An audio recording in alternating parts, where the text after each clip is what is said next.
Saya lanjutkan ya.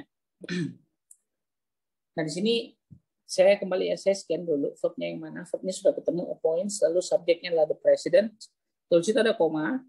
Kemudian saya mencari subjek verb lagi. Ternyata masih ada subjek yang berikutnya. Verb yang berikutnya adalah are. Dan verb yang berikutnya, subjeknya adalah appointments. Di sini sudah ada 2 buah subjek verb. Otomatis yang kita butuhkan adalah konektor. Nah, ketika sudah menemukan apa yang dibutuhkan di dalam soal itu, kita sudah bisa mulai mencari jawabannya. Kalau yang A dia bukan konektor ya, ini adalah pronoun. Kalau yang Bravo dia preposition.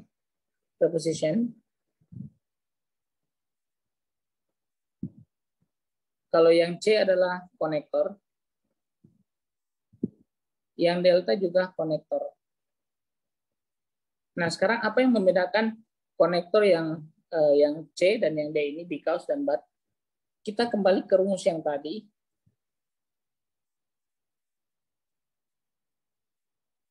And or but, yet, so, dan nor. Di sini ada but. Jadi but itu masuk ke compound atau coordinate connector. Cirinya ada koma di sini ya. Kalau kita menggunakan kalimat dengan compound atau coordinate connector, maka di tengahnya ada koma. Sementara kalau kita menggunakan complex connector, di tengahnya nggak ada koma, termasuk because. Because itu masuk ke complex connector. Jadi di luar and, or, but, yet, so, dan nor, di luar itu namanya adalah complex connector. Nah, sekarang kita kembali ke soal. Di soal sini, di sini ada koma. Jadi hanya karena eksistensi koma ya, hanya karena keberadaan koma di situ, maka konektornya bisa kita tentukan apakah dia menggunakan konektor yang kompleks atau dia menggunakan konektor yang compound. Nah, karena ada koma berarti konektor yang bisa kita gunakan di situ hanya konektor compound atau coordinate connector, yaitu and, or, but, yet, so, dan nor. Salah satu dari ini aja yang bisa kita gunakan di sini. Kenapa? Karena ada koma. Begitupun sebaliknya ya. Kalau misalnya di sini nggak ada koma, maka konektor yang bisa kita gunakan itu ya di luar konektor compound dan coordinate ini. Jadi memilih jawaban C atau jawaban D itu hanya ditentukan oleh rumus apa yang ada, polanya seperti apa. Karena ada koma, maka konektor yang kita pakai adalah yang delta, yaitu but. Sampai di sini apa ada yang mau ditanyakan? Aku Kak, Ya. Untuk nor kemarin, untuk nor itu berarti kan verb dulu baru subjek. Ya betul. Iya, berarti itu kalimatnya jadi kalimat tanya Kak. Iya nggak sih Kak? Kayak did he? Bukan kalimat tanya. Ya, oh ya. Tapi tidak ada pertanyaannya ya, nggak ada tanda tanyanya. Coba contohnya dong yang nor Kak, yang compound coordinate. Tapi yang nor, coba dong Kak contohnya Kak, yang kalimatnya. Bedanya sama kalimat yang biasa kayak gimana? Ya ini contohnya nih, kalimat yang biasanya kayak gini nih. Kalau misalnya saya nggak pakai nor ya, ini contohnya saya nggak pakai nor nih, saya pakainya n, oke? Kalau saya pakainya n, berarti setelahnya subjek, ya kan? Karena di sini saya pakai nor, berarti setelahnya harus verb. Kan itu aja rumusnya yang membedakan. Yang lain setelahnya ini, setelahnya n ini subjek verb, setelah or subjek verb, setelah but subjek verb, setelah yet subjek verb, ini juga subjek verb, oke? Tapi ketika menggunakan nor, setelahnya bukan subjek verb, tapi dia dibalik menjadi verb subjek, diinversi. Oke, sampai situ bisa dipahami dulu? Thank you Kak. Ya, sementara di sini, nah ini dia kan pakai n nih. Kalau dia pakai n berarti setelahnya subjek dan verb. Tapi karena di sini pakai nor, setelahnya bukan subjek verb, tapi verb subjek. Ini aja yang saya balik. Kak, berarti kalau dia pakai nor, bahasa Indonesianya apa dong Kak? Kalau dia nor did he get the receipt? Bahasa Indonesianya, terus ditahu gitu ya bahasa Indonesianya ya. Kalau dalam structure sih, ini mungkin belum pernah disampaikan sama teachernya ya, tapi saya sampaikan kalau misalnya di TOEFL itu, khusus structure and written expressions ya, hal pertama yang harus dihindari oleh seluruh kandidat adalah mentranslate. Oke, karena di structure itu cuman ada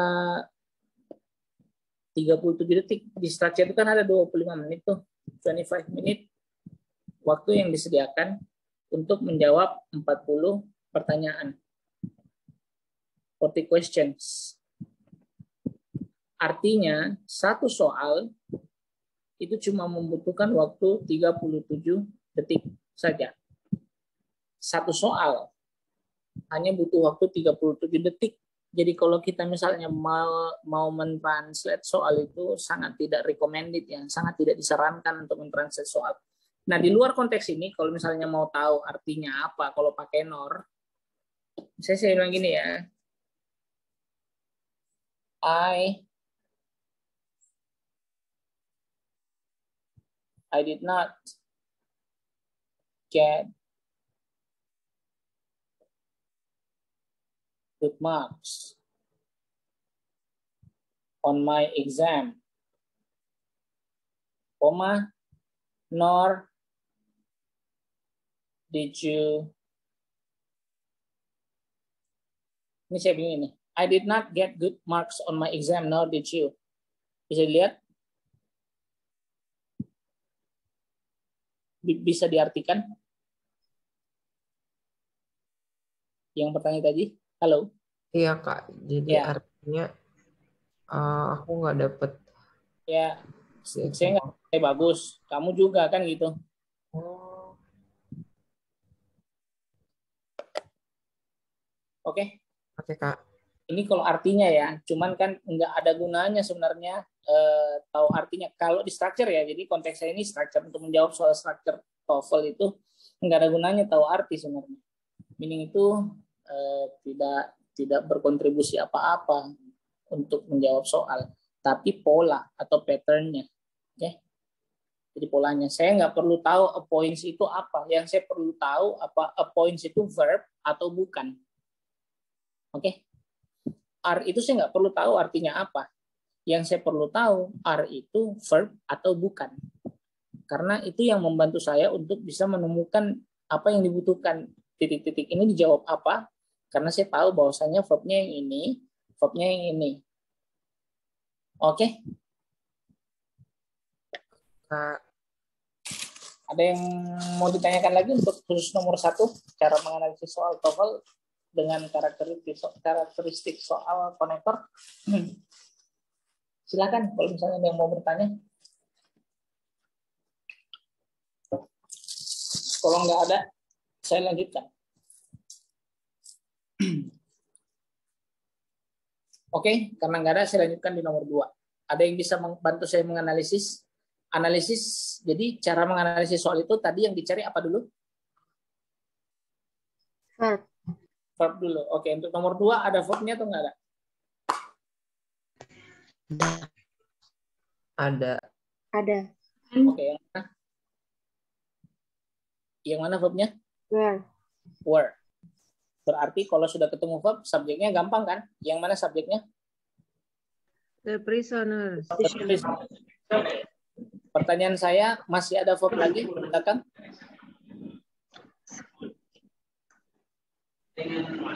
Nggak ada. Nggak ada. Because Ada konektor. because adalah contohnya adalah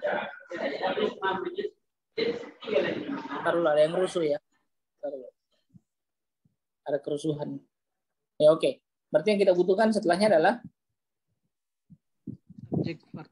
Subject verb. dan verb. Clear kan? Nah, kalau kayak begini kan pola. Jadi kita menjawab berdasarkan pola. Saya nggak perlu tahu arti prevented itu apa, arti from, arti speaking, arti report. Saya nggak perlu tahu artinya apa. Yang saya perlu tahu subject verbnya ada atau tidak, konektornya yang mana, dan setelahnya dia butuh apa. Simple as that. Sesederhana itu aja cara menjawab soal structure. Oke? Nah, karena setelahnya dibutuhkan subject verb, berarti jawabannya yang mana? A, B, C, atau D? Oke, perfect. Subjeknya yang mana?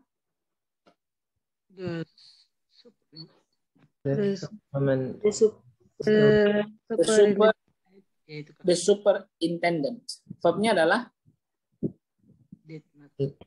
Not what. ini sudah ada subjek dan verbnya. Clear ya? Kayak gitu. Saya masuk ke nomor 3. Sama. Analisisnya sama. Yang pertama saya cari apa dulu? Verb. Verb dulu. Oke, verbnya yang mana?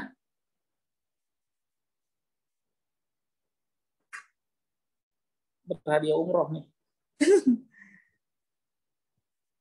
Verbnya yang mana? Verbnya adalah Manage. manage. Manage. Good. Subjeknya adalah Louder. ya, Louder. penting ya. Jadi semua yang di depan ini nggak penting. Ini cuman preposisi plus noun. Itu cuman preposisi plus noun saja. Lalu di sini ada koma.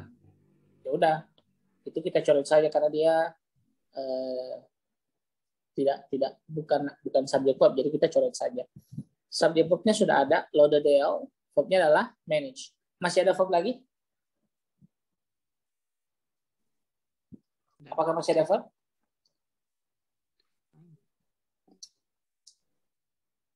Tidak ada. Nggak ada. Kalau kita tidak, berarti konektor ada ya? Konektor ada nggak? Where? Ada. Konektornya adalah where. Nah, kalau misalnya kita tidak melihat took ini kan verb nih, oke? Nanti kita jawabnya sini subjek verb. Kalau tadi jawabannya nggak ada verb lagi gitu. Sebenarnya kan ada verb ya, took ya. Kalau di sini diisi subjek verb itu jawabannya banyak. Ini subjek verb, ini subjek verb, oke? Ini juga subjek verb, oke? Jadi jawabannya bisa A, bisa B, bisa D. Tapi karena di sini sudah ada verb took, maka kita tidak membutuhkan verb lagi. Yang kita butuhkan hanya subjek saja. Oke? Jawaban yang benar adalah C. Oke. Jawaban yang benar adalah Charlie. Oke? Sudah 3 nomor kita jawab soal, nggak ada yang mentranslate ya. Jadi kita nggak translate, jadi kita lebih kepada polanya saja. Karena memang karakter soal TOEFL itu seperti itu. Kalau kita kuasai polanya itu gampang kita jawab. Terlepas dari apa artinya. Oke, itu nomor 3. Saya minta teman-teman lebih teliti lagi ya. Karena tadi yang ini miss, harusnya ada. Jadi ketika verb itu gagal diidentifikasi, dia bisa berakibat fatal. Ketika kita menjawab, itu bisa saja jawabannya salah. Kalau kita tidak teliti terhadap verb dari yang ada di kalimat. Saya masuk ke nomor 4. Ada verb? Stop. Ya, ada. Ada yang lain?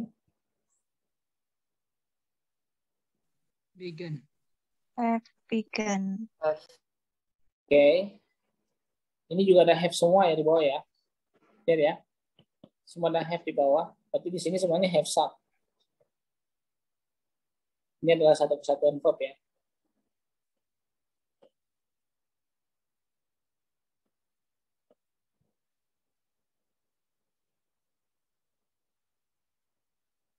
Oke. Verbnya sudah ada 2. Kalau verbnya 2 berarti butuh konektor kan ya? Konektornya ada apa enggak? Nggak ada. Enggak ada. Berarti yang dibutuhkan apa? Konektor subjek. Oke. Di sini ini udah jelas salah ya. Kalau yang A itu kan subjek verb. Yang B konektor subjek verb. Yang Charlie konektor subjek verb. Yang Delta preposisi plus noun. Jadi jawaban yang bisa dibenarkan itu cuma B dan C. Bedanya apa sih B dan C ini? Jadi saya ulangi lagi, kalau coordinate konektor itu nggak ada rumusnya konektornya di depan. Oke, nggak boleh konektor di depan. Kalau and, or, but, yet, so, dan nor itu nggak pernah dipakai untuk memulai kalimat. Jadi dia cuma bisa berada di tengah aja konektornya. Nggak ada kalimat itu yang dimulai dengan or gitu. Nggak ada. Jadi kalau misalnya posisinya di depan kayak gini, ini so nggak bisa kita pakai. Alasannya kenapa? Karena dia adalah coordinate connector. Sementara yang B dia adalah complex connector. Jawaban yang benar jadinya B. B. Bravo. Good. Nice. Good analysis. Saya masuk ke nomor 5. Apakah ada verb yang 5? Ada. Ada verb yang mana? Are. Are. Oke. Subjeknya case studies. Masih ada verb yang lain? Use. Use. Ingat ya. Ini ada preposisi by.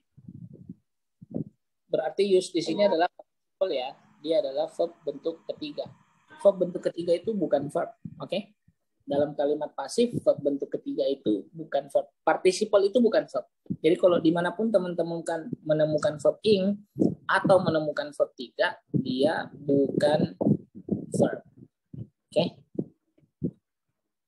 Use di sini adalah verb 3 karena nggak ada objeknya ya. Di sini preposisi. Beda kalau saya bilang gini, I used a knife.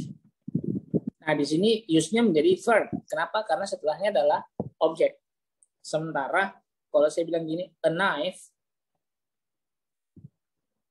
was used by somebody, maka verbnya adalah was. Use di sini bertindak sebagai participle. Ya, dia bukan verb. Verbnya adalah was. Oke, jadi saya bisa simpulkan di sini ini bukan verb. Use di sini bukan verb karena dia adalah verb 3. Saya tahu dia verb 3 dari mana karena setelahnya adalah preposisi. Berarti subjek verb cuma ada satu ya. Lalu di sini ada koma. Kalau seperti ini modelnya, subjek verbnya sudah lengkap. Kita lihat pilihannya. Kalau yang A, pilihannya adalah subjek verb. Oke, they are subjek verb. Yang B, dia verb. Kalau yang C ada yet dan ada they. Ada konektor dan ada subjek. Kalau yang delta lengkap, ada konektor, ada subjek, ada verb. Jawaban yang benar adalah Delta. Delta. perfect. Kayak gitu ya.